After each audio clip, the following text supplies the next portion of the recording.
നിങ്ങളുടെ ഇഷ്ട പരമ്പരകൾ എക്സ്ക്ലൂസീവായി സൺ നെക്സ്റ്റ് ആപ്പിലൂടെ തികച്ചും ഫ്രീ ആയി ഇപ്പോഴേ ആപ്പ് ഡൗൺലോഡ് ചെയ്യൂ. മറ്റുള്ളവർക്ക് ജീവൻ പോലും വരമായി കൊടുക്കുന്ന സ്വാമിയല്ലടാ നീ. ശവത്തിൽ കുത്തല്ല മാഷേ.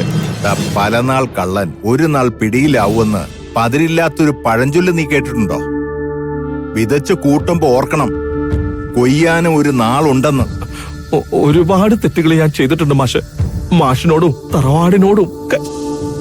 പക്ഷേ ഇപ്പൊ ഞാൻ ജീവന് വേണ്ടിയുള്ള നെട്ടോട്ടത്തിലാണ് മാഷെ. ഈ പണം ഇവിടെ ഇരിക്കുന്ന കാര്യം മാഷ് ആരോടും പറയരുത്. ഞാൻ ഒരിക്കലും ഒരാളോടും തെറ്റേയില്ല മാഷെ. വേണ്ട, കുറ്റബോധത്തിന്റെയോ പശ്ചാത്താപത്തിന്റെയോ വാക്കുകൾ നിന്റെ നാവിൽ നിന്ന് വന്നാൽ ആ വാക്കിന് തന്നെ നാണക്കേടാ. നിന്റെ തെറ്റുകൾ ഒരിക്കലും പൊറുക്കപ്പെടില്ല ഹരീന്ദ്ര. അന്നത്തിന് വഴിയില്ലാത്തവന്റെ വിശ്വാസങ്ങളെയാ നീ മുതലെടുത്തത്. അവര് കൂട്ടിവെച്ച പണമാണ് നീ കൊള്ളയടിച്ചത്.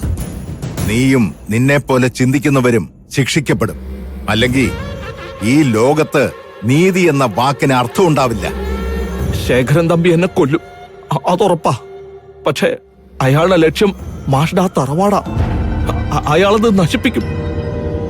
അമ്പലം പോലെ വിശുദ്ധമായി മാഷും ടീച്ചറും കാണുന്ന ആ പൂത്തറക്കൽ തറവാട് ശേഖരൻ തമ്പി ഇല്ലാതെയാക്കും. തറവാട്ടിലെ നിധിയുണ്ട് പോലും, അത് കണ്ടെത്താൻ അയാള് കുളം കുഴിക്കും.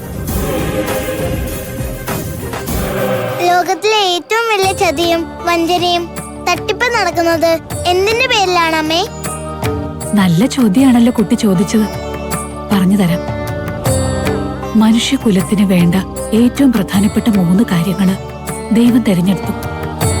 അത് ഏതൊക്കെയാണെന്നറിയോ? വിദ്യാഭ്യാസം, ആതുര ശുശ്രൂഷ, പിന്നെ ഈശ്വര പൂജ. ഇതിനൊക്കെ വേണ്ടി അതീവ ബുദ്ധിമാന്മാരായ കുറെ ആളുകളെ ദൈവം സൃഷ്ടിക്കുകയും ചെയ്തു.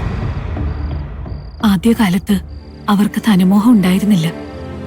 തങ്ങളെ ഏൽപ്പിച്ച തൊഴിൽ മാനവസേവയ്ക്കായി അവർ വിനിയോഗിച്ചു. മാനവസേവയാണ്